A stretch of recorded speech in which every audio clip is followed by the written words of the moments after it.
Hello and welcome back, ladies and gentlemen, to another Historical Humans Reacts. And on today's episode, we have a confirmed Norse saga. The first person ever found from a Norse saga was found recently, and it was the dead man in a well. Yep.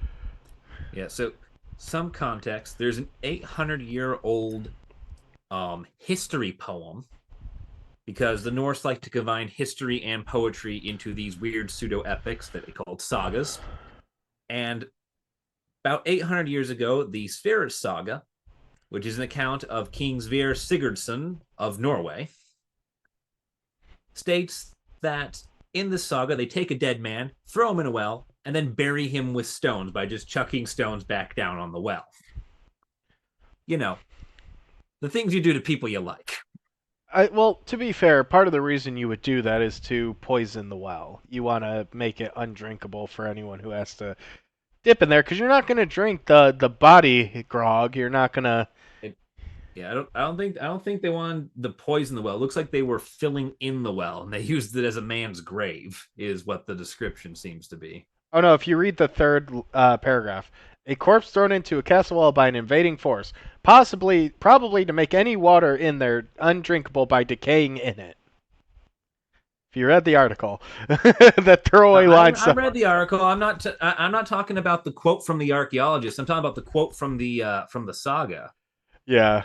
Uh, where it's just like the saga seems to talk less about poisoning someone and more about we're filling in this well. Carl's dead. Throw Carl in the well.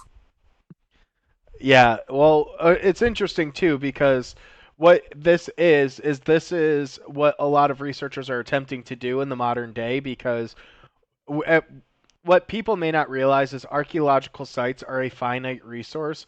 We're always finding new things archaeologists didn't know about, or like continuously excavating the same sites for 30 years. I'm looking at all the BS with Globeki Tepe right now. Um, but what they're redoing is they're re-examining old excavations, and Wellman was originally discovered in 1938. But it wasn't until very recently that a genomicist, Martin Ellegard of the Norwegian University of Science and Technology, wanted to revisit the bones and see what they had to tell.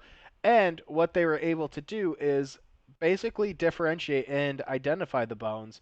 And in research that was published in 2014, they showed that the bones were that of someone who was from the between the ages of 30 to 40 when he died, and they began doing radiocarbon dating and gene sequencing, which showed that the man died about 900 years ago, which is consistent with the date of the 1197 CE invasion of Sverresborg Castle.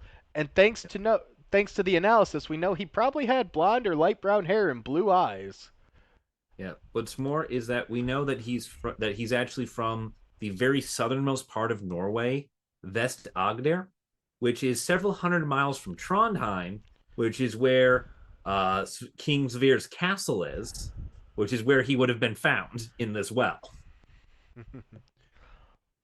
And what's very cool is they went even a step further, and they did a isotope analysis of his body, of both the carbon and nitrogen. And what they were able to tell is that his diet that he ate was rich in seafood. Mhm. And that's one of the cool things you can tell with specific genome analysis is you could tell what their diet consisted of, and from that you can actually get a pretty good idea of where they're from, which is how they're able to tell. And what they're actually attacking, or what they're stating here, I should say, not the attack, is that the castle was under siege and attacked from people from the south, and it's probably likely that this man was dead before he was thrown into the well, and then his body was buried under the rocks. Yep. Yeah, and the saga confirms that attack on mm, can't say it, Spheresborg with several depictions of the invaders getting over the walls and then ordering basically every building in the castle torn down, from the outer walls to the castle itself to even this well. And so it's consistent with what the Nordic histories claim happened here, and he could very well be the man they threw down the well. The real question I want to ask is, was he buried? Did he have a cross or anything with him? Because one of the key points of contention that the saga talks about is that it's the Catholics versus the Norwegian pagans in this fight. And so that Well, would be a very interesting cooperation with, like, oh dear. the other thing that the saga really tells is that a lot of the attack was pretty bloodless from what they were stating, in that the king overwintered elsewhere. So they ended up attacking the the castle when he wasn't there, and they basically went through, took all the property in the castle, then they burned every building, and they took a dead man, cast him in the well, filled it with stones, and before they left the castle, they called upon the townsmen to break down the stone walls. And as they marched from the town, they burned the longships. Yep. And that, what they're saying may not be entirely correct, is, you don't really see a fresh corpse happening out, and you may not see that. Yeah, obviously there must have been some bloodshed if there was a dead man, and what they potentially theorize is that he was one of the religious men, one of the Roman Catholic enemies of the king, and that he would may have potentially been slain by one of the castle's defenders before he was subsequently chucked down the well. Yep. It's also possible, because this is Norway and it's the dead of winter when this is happening, that, one man in the army just passed away from natural causes, as is wont to happen. I'd be curious to see if the body shows any sort of form of injury. I know it could potentially be muddled with the fact that they threw his body down the well, but you can usually tell a break and a bruise in a bone that happened pre-mortem or post-mortem. So I'd be also very curious to see if that.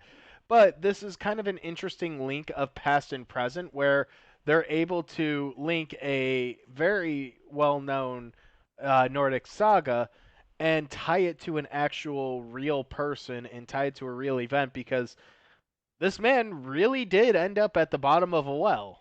That part is very much true. It was a part of the storming of this castle. Again, that part is true. And actually, if you look at the picture of his body, it looks like his head is in a helmet of sorts. So Yeah, also and kind of interesting. yeah, I definitely feel as a field helmet. I'm not able to get as close of a look at it, but But yeah, yeah, I'm kind not of sure. an interesting scenario here where history may not be that far off, and really this poses a couple of interesting thoughts, and this is probably where I'll leave the episode. But one of the things here is people often discredit these epics, these sagas, as being oral traditions and just made up and exaggerated for storytelling effect. Whereas in a lot of cases, these stem from some level of truth. It's just a matter of how accurate and how truthful. The Nordic people, for their credit here, this seems pretty accurate. Yeah, the Nordic people were also known for writing them down as they happened. They tended to record them only within a century or so of the event happening. Yeah. So they were pretty quick to write these down once they started. It's just because they never gave up the poetry part of it, people like to question a lot, because who would write history as anything but prose? It's a little bit of bullshit. And on that note, thank you guys for watching, and we'll see y'all in the next video.